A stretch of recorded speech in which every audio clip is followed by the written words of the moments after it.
toute la semaine, c'est Cédric, le chef du Loup dans la bergerie à Séchant, qui cuisine pour nous. On s'occupe de la deuxième recette de cette semaine. Donc, t'es parti sur quoi, Cédric, pour la recette du jour? Alors, on est parti sur un jaune d'œuf confit, D'accord. donc dans la sauce soja, Oui. avec un petit caviar de pommes de terre légèrement fumé avec du saumon fumé. Et puis, on terminera avec une petite crème au citron et du caviar de hareng. Ça marche. On commence par quoi? Donc, tu as coupé tes petites pommes de terre. On va lancer le risotto. Voilà. C'est ça? Donc là, on fait un petit. Moi, j'ai choisi de la pomme de terre Charlotte. Oui. On fait un petit taille un peu risotto, comme ça. Donc, on va faire confire avec du vin blanc, de la crème. D'accord. On va incorporer le saumon pour qu'il donne son petit goût fumé. Oui. Et puis, on va laisser gentiment compoter avec une Pendant petite touche combien de sel. temps en termes de Alors, ça cuisson? prend 20-25 minutes, D'accord. bien tapé. D'accord. Voilà. Ok. À feu très, très doux. D'accord. Donc là, hop, on va démarrer nos petites pommes de terre. Tu mets quand même un petit peu de matière grasse au fond? Pas du tout. D'accord, tu le démarres Absolument comme ça. pas. Ok. Ah oui, le fait d'avoir tout de suite Voilà. le vin blanc. On va mettre donc le vin blanc. Oui. Donc moi je mets à peu près 10 centilitres. Si vous aimez que ce soit un petit peu plus prononcé, on peut mettre un petit peu plus. D'accord. Voilà. Moi je mets directement la crème. Oui. Et là, C'est tu tout vas simple, laisser tranquillement compoter. Voilà. Je mets Là, mon tu saumon. ajoutes tout de suite ton saumon. Je le mets dès le départ, comme ça, Ça il va va avoir bien ce goût diffuser fumé. son petit goût de fumée. Donc voilà. Ici, le sel à la fin, D'accord. juste pour retoucher. Donc là, on va laisser, ce que tu me disais, Voilà. on va laisser tranquillement cuire On va le mettre. pendant plus d'une vingtaine Voilà. de minutes à feu doux, on surveille. Voilà. Oui, donc là, l'idée, c'est qu'effectivement, on y a un système un peu compoté, mais qui est quand même de la mâche, hein, que ça ne parte pas en purée. C'est ça. On garde, alors, on est entre le fondant et le croquant. ferme. Ok. Et le ferme. Donc on garde un petit peu de texture quand même sous la dent, c'est plus agréable. Donc là, on a lancé ça, et bon, toi, tu en avais Voilà, préparé c'est ça. un d'avance, hein, pour qu'on C'est ne ça. patiente pas, et ça donne ça. Voilà. Voilà. Donc après 20-25 minutes de cuisson à feu très doux. On a vraiment la texture du risotto. Hein. C'est ça, c'est ça. On est Le crémeux. liant. En fait, l'amidon aussi de la pomme de terre se mélange avec la crème et le vin blanc. Ça fait du bien. Donc on a un beau liant. Donc voilà. Après, moi, ce que je fais, c'est que je le sers tiède. D'accord. Donc là, c'est bon, on va le laisser de côté. Hein. Voilà. On reviendra tout à l'heure et on va s'occuper de nos œufs. Donc on a déjà de la sauce soja Oui. que tu vas chauffer. On va la mettre à chauffer. Donc c'est pareil, pas très violent non plus. Oui, Donc on va la laisser monter à 55 degrés. d'accord. Donc on va se servir d'un thermomètre classique. Pour hein, vérifier la voilà. température. Pour Et vérifier à la 55 degrés, température. c'est là que tu vas mettre tes jaunes. C'est ça, exactement.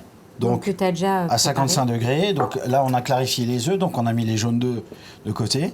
Et une fois que le liquide est à 55 degrés, on va le verser doucement dessus et on va les laisser en fait confire tranquillement jusqu'à ce que la température de la sauce soja redescende à température ambiante en fait.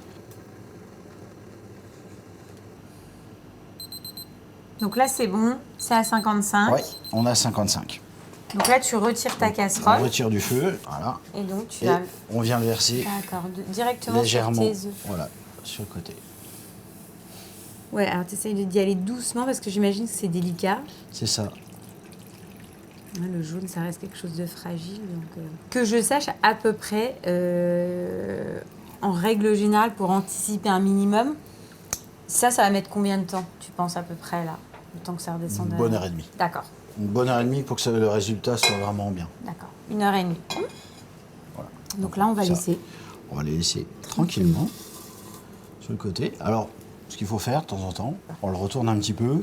Donc, ce qu'on fait, c'est qu'on attend que le dessous soit confit. Oui, et après, on tu retourne feras tranquillement. la bascule. Voilà. Il faut quand même le faire avant que la température soit descendue trop Oui. bas. Donc ça, c'est bon. On va s'occuper de notre crème citronnée. C'est ça. Hein? C'est ça.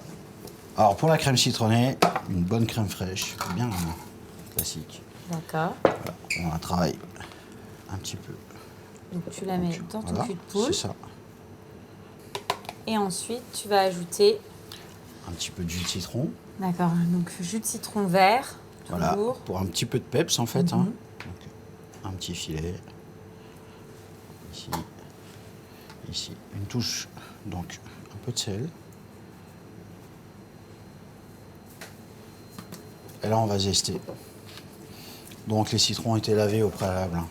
Toujours D'accord, bien faire oui. attention de bien laver.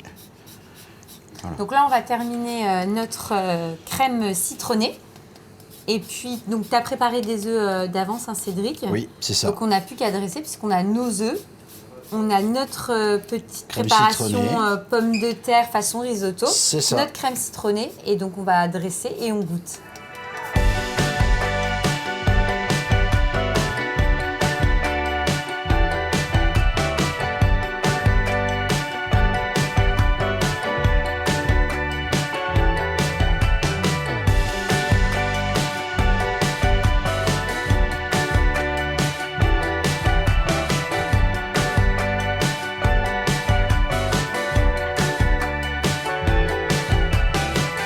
My memory is not like the other one. Turn to strike my face. Always second place. Tell me again, why is it I never can do anything right? Complicated theories of life, sarcastically. But we both know the way it's gonna go. In the same way, maybe I'm not all that you thought. C'est bon parce que c'est très gourmand. Voilà, de la pomme de terre, de la crème. Et en même temps, de l'œuf. Et en même temps, tu as le côté citron qui est là pour apporter vraiment la touche de fraîcheur, quoi. C'est ça. Donc on est vraiment sur une recette, je trouve, qui est très très bien équilibrée parce que tu as toute la rondeur des différents éléments et quand même la petite touche peps et fraîcheur avec le citron. Exactement. Non, une belle recette à mon avis. Là, on est vraiment sur quelque chose qui peut plaire au plus grand nombre. Un peu recette C'est qui ça. fédère. C'est ça. Ensuite, ça sera quoi, Cédric? Alors, on va partir sur un filet de dorade Oui. qu'on va faire cuire au four, tout simplement, avec une petite crème donc de chou rave et un petit tartare de fenouil qu'on aura travaillé juste avec un petit peu d'huile d'olive et de l'orange de Sicile.